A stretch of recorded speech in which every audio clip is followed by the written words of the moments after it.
Поштувани, добар ден, започнуваат вестите на Канал 8. Барањето на земјоделците државата да им помогне во решавањето на проблемите со ниските откупни цени на оризот ќе биде задоволувано со досегашните начини за финансиска поддршка. Тоа го соопшти државниот советник во Министерството за земјоделство Перица Ивановски, оценувајќи дека на пазарот имало вишок од ориз, што влијаело врз ниските цени. Тони Ајтовски со деталите. Министерот за земјоделство Михаил Цветков не дојде на традиционалното рачно за жнивување и на останатите содржини од завршницата на деновите на Кочанскиот ориз. Дали поради повикот од земјоделците дека не е добре дојден во Кочани или од други причини, тој отсуствуваше од манифестацијата. Вообичаено, досега првиот човек на ресорното министерство, без разлика кој е извршувал функцијата, доаѓаше за да ги поздрави производителите на ориз од регионот. Наместо него, Министерството го представуваше вториот и третиот ешалон државни службеници, предводени од државниот советник Перица Ивановски. Без многу заобиколување, тој призна дека има проблеми со ниските откупни цени, а за што причина биле вишоците од ориз. Состојбата на пазарот со оризот е на некој начин проблематична, односно се соочуваме со одредени вишоци кои што имаат влијание на цената, на пониска цена. Ги разгледуваме сите можности кои што стојат на располагање и со дополнителни мерки да се овозможи подобар пласман на вишокот на оризот, за да цената дојде на нивото на кое што ќе биде задоволителна. Ивановски не даде дополнително објаснување од каде се појавил вишокот ориз на пазарот во Македонија и зошто во изминатите години првите луѓе на Министерството постојано нагласуваа дека една од главните определби е да се зголемуваат површините што ќе се засејуваат со оваа земјоделска култура. Според него, политиката на заштитни цени во Македонија веќе не се применувала во земјоделството, а единствен начин да се интервенира биле дополнителните плаќања. Сепак, со тоа не може да се реши главниот проблем со ниските откупни цени на оризот, поради што земјоделците од регионот се незадоволни, а деновиве излегоа со барање да се исполнат ветувањата за интервентен откуп. Да се интервенира по Законот за земјоделство и рурален развој по член 37, да се изврши откуп на оризовата арпа. И тоа цената да биде кој што е договорено, не помалку од 20 динара, ако е оние договорија 25.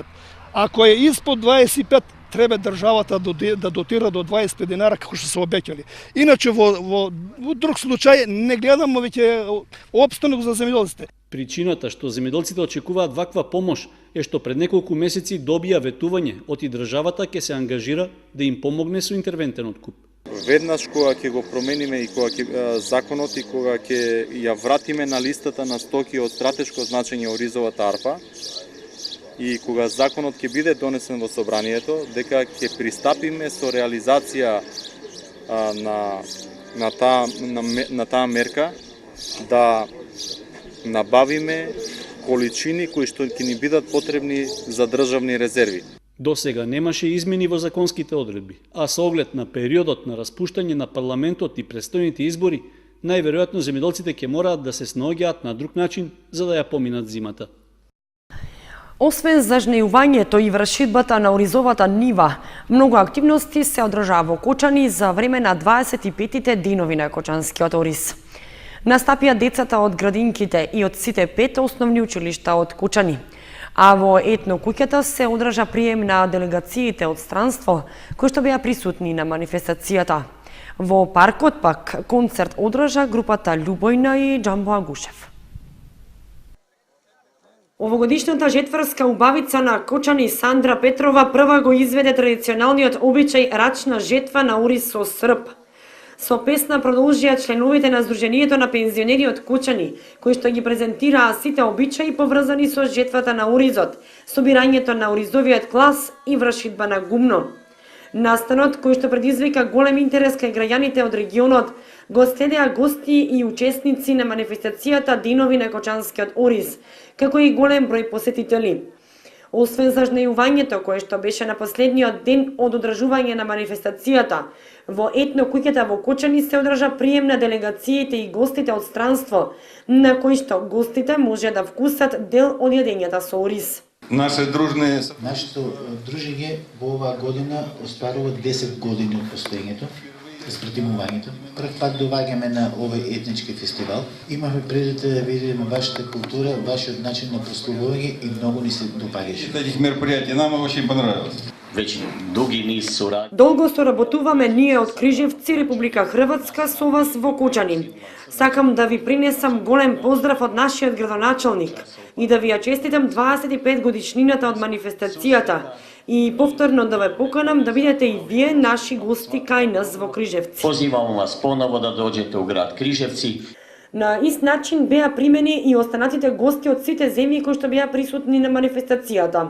На годинешнава манифестација Денови на Кочанскиот Орис за најуспешен земјоделец од Кочанско беше прогласен Ванчо Трајчев, земјоделец од населбата Оризари, кому општината му врачи парична награда од 80.000 денари.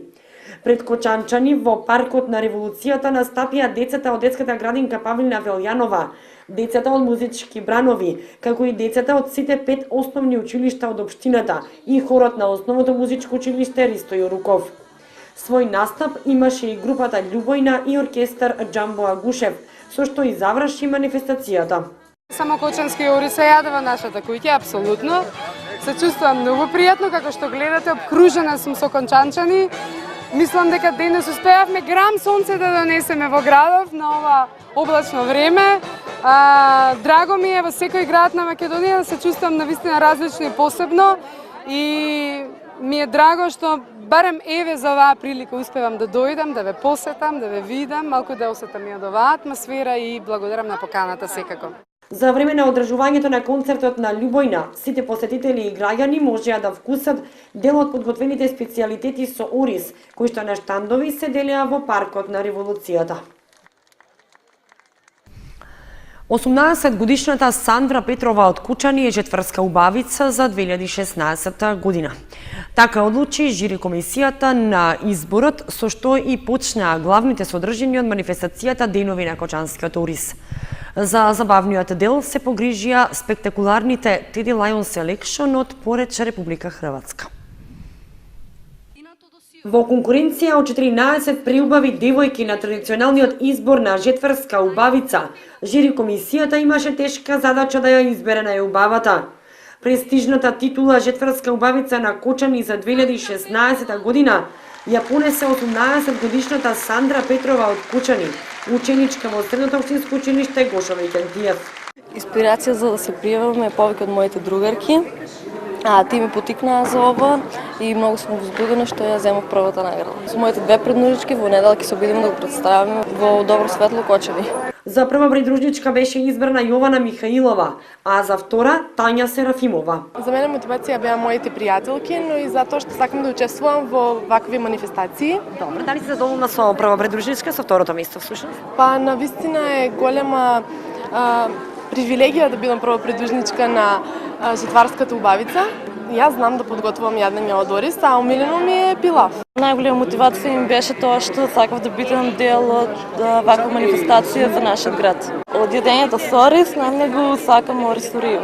Наградите на најубавите девојки им ги врачи градоначалникот Радко Димитровски, а добија подароци и од спонзорите и фирмите. Девојките имаат 3 представувања, меѓу кои и во народна носија. Овогодишниот избор на жетварската убавица беше во режија на Сања Карова. Организаторите на манифестацијата задоволни од овогодишниот избор на жетварска убавица, кој што представува своевиден уметнички перформанс, преку кој се прави спој на традицијата и современото, спој на музиката, убавината и младоста. Сето оно што е убаво, ние се трудиме на овој настан да го внесеме, а од друга страна да ги вклучиме младите, ги вклучуваме младите кочанчанки кои што се пријавуваат за изборот. Меѓутоа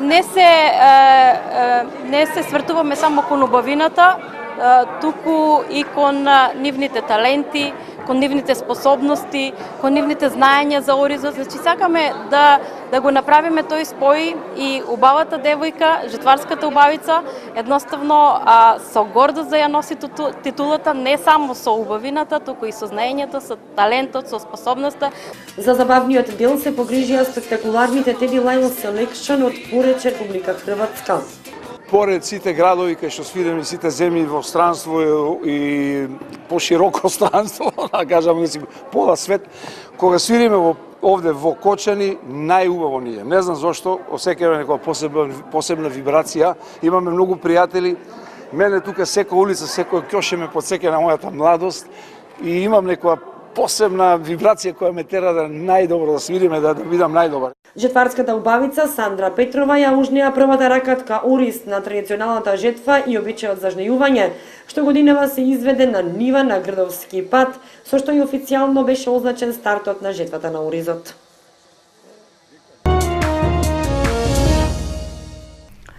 Општина Чешиново Облешево со нова механизација за метење и чистење на улиците.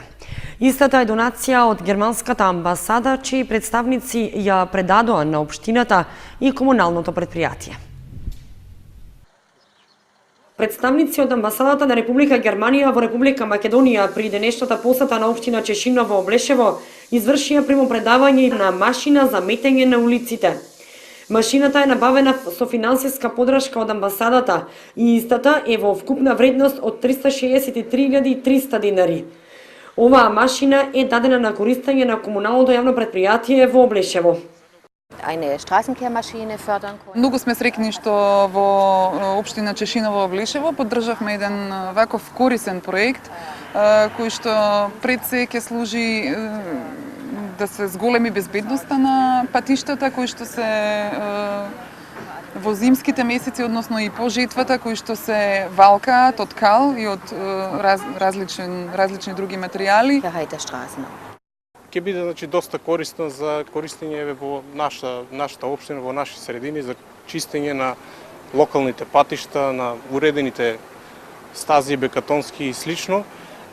Еве благодарност за германска амбасада што ни излезе во пресрет на нашето барање и нели обезбедивме оваа приклучна машина, која што значи се приклучува на трактор и самото одговара према спецификациите на нашата механизација која што ја имаме и на која со кардански погон не е само подвижна, е влечена и е доста корисна и практична.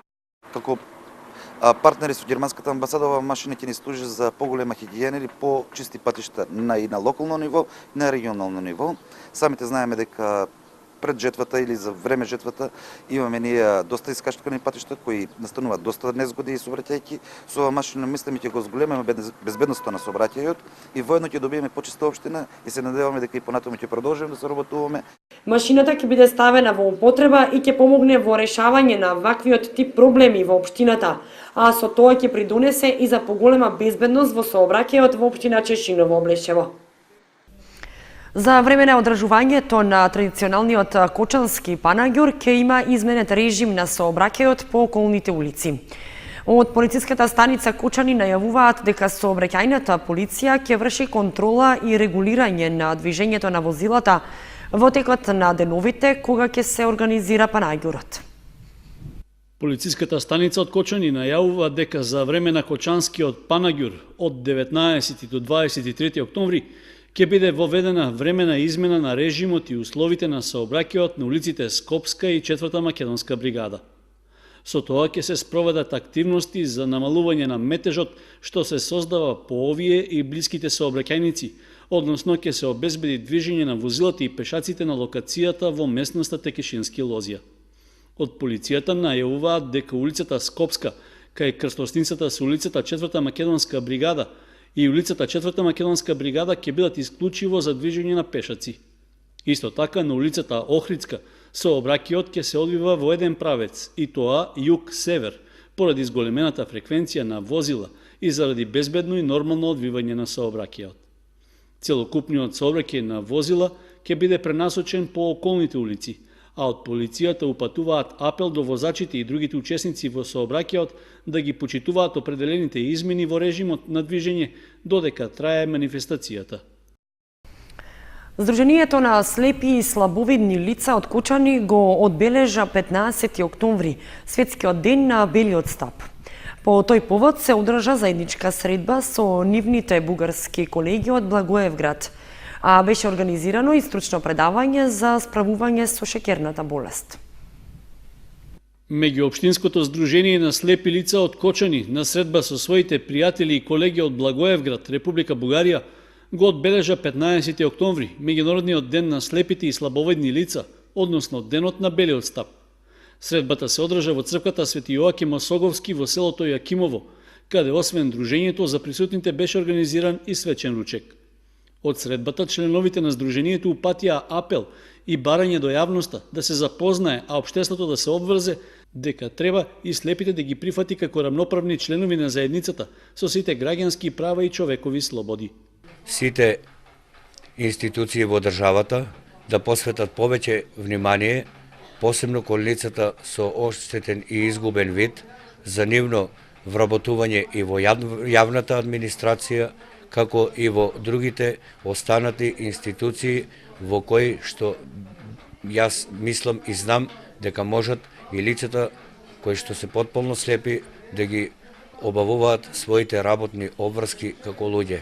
И би сакал да кажам дека и локалните власти би требало да посветат поголемо внимание за соработка со инвалидските организации во нивните локални места, за да можеме ние како луѓе да ги искажеме своите потреби, бенефиции и права за нашето рамноправен живот во рамноправениот живот со останатите граѓани во државата. Меѓуопштинската организација на слепи од Кочани ги покрива и соседните општини Берово, Дълчево, Виница, Македонска Каменица, Пехчево, Зрновци и Чешиново, Облешево. Во моментот, здружението има околу 140 членови, кои и покрај својот хендикеп учествуваат во сите активности што се организираат за нив. Регионалното здружение на слепи од Благоевград пак ги опфаќа лицата со хендикеп од оваа област како и од околината на Кюстендил и во моментот има околу 800 членови. Присутните се заблагодарија на домакините од Кочани за организирањето на втората заедничка средба. Ние веќе бевме во Кочани како помала група од 10 луѓе, а сега сме дојдени околу 30 и со нашите домакини договараме соработката да се зајакнува преку меѓусебни гостувања во Македонија и во Бугарија. Исто така, ги разменуваме искуствата околу проблемите со кои се соочуваме како лица со хендикеп. Она што е позитивно, ќе го пренесеме од едната во другата земја.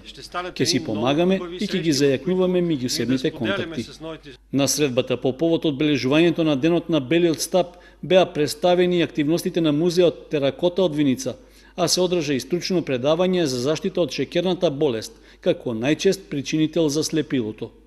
Финансиска и друга поддршка за одржување на средбата дадоа повеќе приватни фирми од Кочани, Виници и Пробиштип, како и црковниот одбор од Јакимово.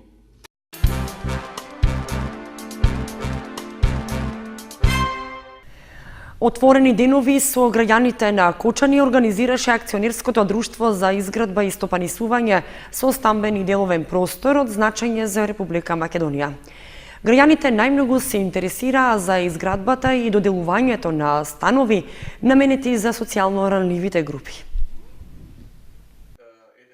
Акционерското друштво за изградба и стопанисување со стамбен и деловен простор од значење на Република Македонија во Кочани ги организираше отворените денови со граѓаните. Во Кочанската подружница која што ги покрива општините Виница, Македонска Каменица, Делчево, Пехчево, Берово и Кочани, на средба со директорот Цветко Грозданов присуствуваа голем број граѓани кои што најмногу се интересираа за изградбата на станови наменети за социјално ранливите групи, издавање на становите наменети за социјалните групи, откуп на станови собственост на Република Македонија. На средбата стана збор и за изградбата и продажбата на комерцијални станови, слободен деловен простор за издавање под закуп и за продажба. Во дадениот момент граѓаните најчесто се информираат, поточно упатуваат барање до нас за одредени можности како тие би дошле до кров над главата, поточно дали самохраните родители или децата без родители или па примателите на постојана парична помош ќе дојдат и како е начинот и процедурата за доаѓање до еден стан кој што државата би го обезбедила, а тие би плаќале соодветен надоместок, поточно кирија.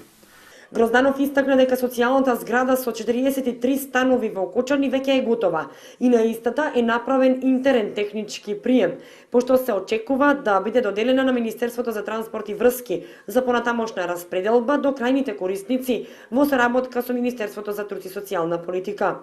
Во Кочани ја завршивме една зграда која што е предвидена за лица од социјален ризик, поточно за самохрани родители и приматели на постојана парична помош, и како и деца без родители.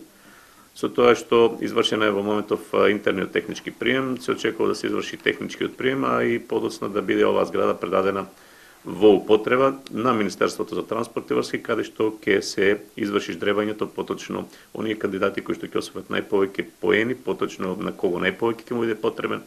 Грозданов најави и изградба на социјални станови во општините Пробиштип, Виница и Пехчево, зашто од општините имаат добиено локации за градба.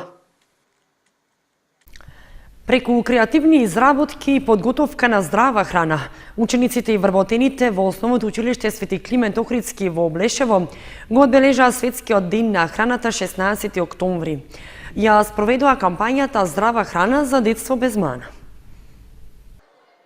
Преку разни активности за промоција на здрава храна, учениците и вработените во Основното училиште Свети Климент Охридски во Облешево го одбележаа Меѓународниот ден на здравата храна 16 октомври. Здравата храна е клучна за здраво детство и здраво растење, беше кажано на активноста во училиштето. По повод Меѓународниот ден на храната, 16 октомври, денес организираме манифестација за здрава храна, во која манифестација учествуваат сите ученици од нашето училиште, од 1 до 9 одделение, наставниците и заедно со родителите. Целта на оваа манифестација е учениците уште од мали нозе да се навикнат да користат здрава храна. Целта на активноста е да се насочат децата да ја засакаат здравата храна уште од мали нозе. Здравата храна е богата со протеини, витамини и минерали кои што помагаат при растењето и создавањето на силни мускули и коски, истакнаа учениците. Јас сум Ели Серафимова, ученичка во 4-то одделение. По повод денот на здрава храна со моите родители подготвивме здрава храна. Јас секогаш јадам здрава храна. Јас се викам Деспина, имам 9 години, учам во училиштето Свети Климент Охридски во Облешево. Јас за денешниот ден подготвив здрава љубов повеќе. Кампањата Здрава храна за детство без мана има за цел да ја подигне свеста кај децата од предучилишно и основно образование за потребата од конзумирање здрава храна, како и да ги поттикне училиштата да станат мотиватори за користење на здравата храна во и надвор од институциите.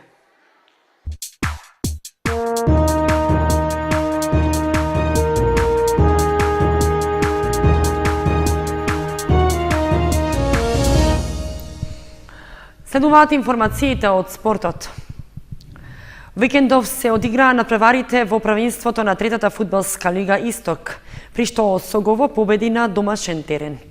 Пинг-понгарите гостуваа во Велес и ги освоија бодовите, а во рамки на деновите на Кочанскиот Орис се одигра кошаркарски турнир, на кој победија домакините.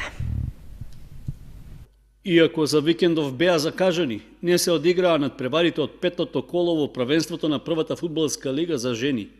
Причина за одложувањето се обврските на дел од фудбалерките во младинската репрезентација, поради што колото ќе се игра в сабота. Инаку, екипата на женскиот фудбалски клуб Кочани требаше да се сретне на домашен терен со лидерот на табелата Драгон 2014. Кочанските фудбалерки во моментот се на 6-та позиција со само една победа и освоени 3 бода, па надпреварот против Скопјанки ќе биде голем предизвик. Во неделата се играше 8-то коло во правенството на третата фудбалска лига Исток. Осогово на стадионот Никола Мантов ја пречека екипата на Малеш од Берово и победи со 2:0. Резултатот не е вистинска слика за играта што ја прикажаа двете екипи, со оглед што гостите беа сериозен противник за жолтосините, на кои не им беше лесно да дојдат до бодовите. До водството домашните дојдоа дури во 44-та минута, откако по направениот фаул над Јорданов беше досуден пенал, а сигурен во реализацијата на ударот од 11 метри беше Натков. Истиот играч во 83-та минута постигна уште еден гол за Осогово, со што ја обезбеди победата за својата екипа, која и понатаму останува во врвот на табелата. Во следното коло нашите фудбалери ќе гостуваат во Струмичко Радово на средба со екипата на Здравје. Инаку, куриозитет на 8-то коло во третата фудбалска лига Исток е победата на третолигошот Беласица со рекорден број постигнати голови во лигата на еден меч. Струмичани ја победија последно пласираната екипа на Бирлик Конче со 24:0, со што драстично ја подобрија гол разликата и понатаму остануваат лидери на табелата. Во првата пинг-понгарска лига се играше второто коло, во кое прволигашот Кочани гостуваше во Велес на дебитантот Борец Тим. По минатонеделната победа на домашен терен, нашите пинг-понгари играа одлично и на гостувањето и ги совладаа Велешани со 5:0. Со тоа тие остануваат на врвот на табелата, а во следното коло на домашен терен ја пречекуваат екипата на Струга, која, исто како и Борец, годинава е дебитант во прволигашкото друштво. Викендов, во рамки на манифестацијата Денови на Кочанскиот Орис, се одигра турнир во кошарка. Организатор беше екипата на Баскет Дино, а освен домакинот, учествуваа и екипите на Баскет Академија од Струмица, Албатроси од Виница и Пробаскет од Пробиштип. Во меѓусебните надпревари подобри беа домакините, кои во финалето се сретнаа со Струмичани и ги совладаа со 20 коша разлика, односно крајниот резултат беше 63:43. Во борбата за трето место се сретнаа Албатроси и Пробаскет, а победија Виничани. Според најавите, се планира турнирот да биде традиционален, односно да се одржува секоја година во рамки на Деновите на Оризот.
Толкува вестите на Канал 8, следете ни на нашата веб страница kanal8.mk. Довидување.